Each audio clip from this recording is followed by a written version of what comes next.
মুঘল পিরিয়ডে ঘাটতে গিয়ে ইন্টারেস্টিং ছবিটা পেলাম। Jahangir triumphing over poverty, জাহাঙ্গীরের পোশাক দিয়ে আবুল হাসানের আঁকা। ছবিতে দেখা যাচ্ছে জাহাঙ্গীর করণ একটি কালো রঙের কিছুতে তীর মেরে দরিদ্র দূর করছে। এমনিতেও সম্রাট আকবরের এই নেশার ছেলের বোধ বুদ্ধি খুবই কম ছিল।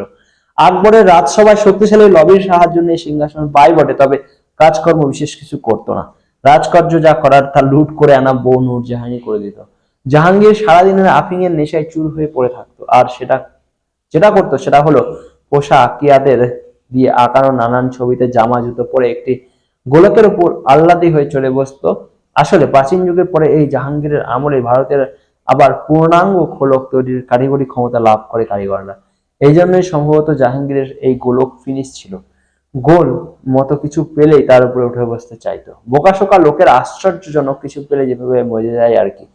তা এই ছবিতে দেখা যাচ্ছে জাহাঙ্গীর একটি গোলকের উপরে উঠে দাঁড়িয়ে আছে, মাথার চারিদিকে দিয়ে সূর্যদেবের রশ্মি বেরোচ্ছে। বাবা আকবর নিজেকে সূর্যদেব ভেবে রোজ ভোরবেলা ব্যালকনিতে দাঁড়িয়ে পূজাদের হাই হ্যালো করতো। আর ছেলে জাহাঙ্গীর নিজেকে সূর্য ভেবে মাথা দিয়ে আলো বের করছে, জেনেটিক্যাল প্রবলেম আর কি।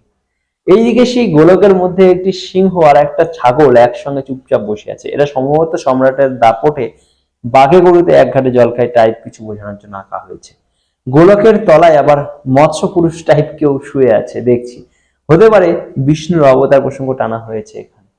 হিন্দু দেবতারও মুঘল সম্রাটের পায়ের তলায় থাকে হয়তো, এমন কিছু ইঙ্গিত ছিল।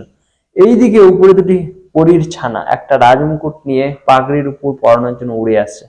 এটা পরিষ্কার ইউরোপীয় চিত্রকলা দ্বারা প্রভাবিত হওয়ার ইঙ্গিত, কারণ পীর ছানা দেবদূত কনসেপ্ট প্রাচ্যের চিত্ররীতিতে ছিল না। সামনে আরেকটা পরিছানা দুটো তীর এগিয়ে দিচ্ছে, আর ওই দূরে একটা পতাকা স্ট্যান্ডে অলি পটকা বেঁধে আকাশ থেকে কেউ একজন বিনা কারণে টানাটানি করছে। জানি না এর মানে কি। আর সামনে সবচেয়ে ইম্পর্টেন্ট জিনিস, কালো রঙের একটা ডিমের মধ্যে থাকা দুটো একটা কালো একটা বুড়োকে জাহাঙ্গীর তীর মারছে। কালো ইজুকাল টু খারাপ, ইজুকাল টু দরিদ্র, সিম্পল হিসাব। অর্থাৎ কালো রঙকে নেগেটিভ চোখে দেখা মোটেও ইউরোপিয়ান ক্যালোনিয়াল হ্যাংওভার না, বরং অন্তত পক্ষে মুঘল ক্যালোনিয়াল পিরিয়ড থেকে কৃষ্ণের দেশ ভারতে কালো রঙকে নেগেটিভ চোখে দেখা শুরু হয়। আর সবচেয়ে বড় বিষয় যেটা, তা হলো গরিবী হটাও এর শখ কিন্তু মোটেও কংগ্রেসীদের বা এখানকার নেতাদের না, বরং এদেরও বহু আগেও মুঘল সম্রাট জাহাঙ্গীর প্রথম গরিবী হটানোর ডাক দিয়েছিল। Mind it.